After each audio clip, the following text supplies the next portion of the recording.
Hello everyone, আমার নতুন ভিডিওতে তোমাদের সবাইকে স্বাগত। সো গাইস, আমি আর আমার মা সকাল সকাল চলে এসেছি সদর হসপিটালে।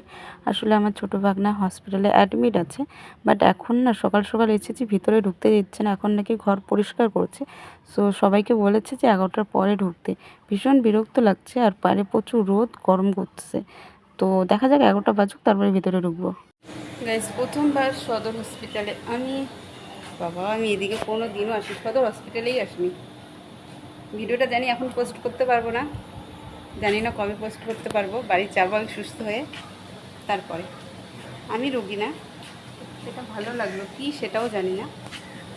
এদিকটায় মনে হয় অপারেশন থিয়েটার, আমি না জানি না, বেশি ঘোরাটা ভালো না।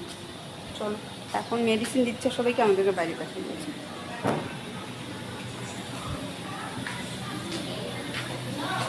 ওদিকটায় অপারেশন থিয়েটার, ভালোই লাগে।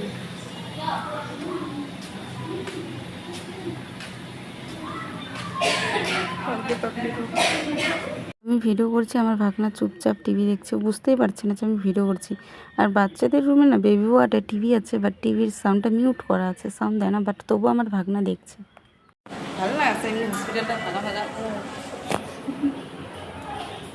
তো আমার বাড়ি কোথায় যেন ময়নাগুড়ি, হাজাঙ্গি। হসপিটালটা অনেক বড়, কিন্তু ওকে যাবা দেবে না।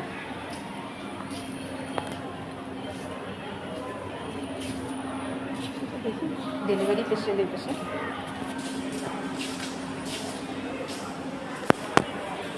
ভিডিও করতে করতে আমি অটোমেটিক আমার মাতৃভাষায় চলে আসি। নিজের মাতৃভাষা অবহেলা করা যায় না।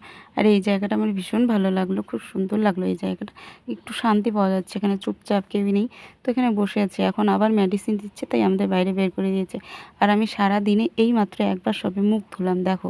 সো চলো, আমি এখন যাচ্ছি বাড়ি। আমার দিদি, শাশুড়ি আর ননদ এসেছে, একসাথে বাড়ি যাচ্ছি। আমার দিদির আত্মা থাকবে, কালকে হয়তো ছুটি করে দেবে। সো চলো, টাটা। আমার ভাগনা দেখো, আমার ফটো তোলার পোজটাও শিখে গেছে, তাই ফটো তুলছি। আর আমার ভাগনা সুস্থ হয়ে বাড়ি আসবে, তারপরেই ভিডিওটা আপলোড করব।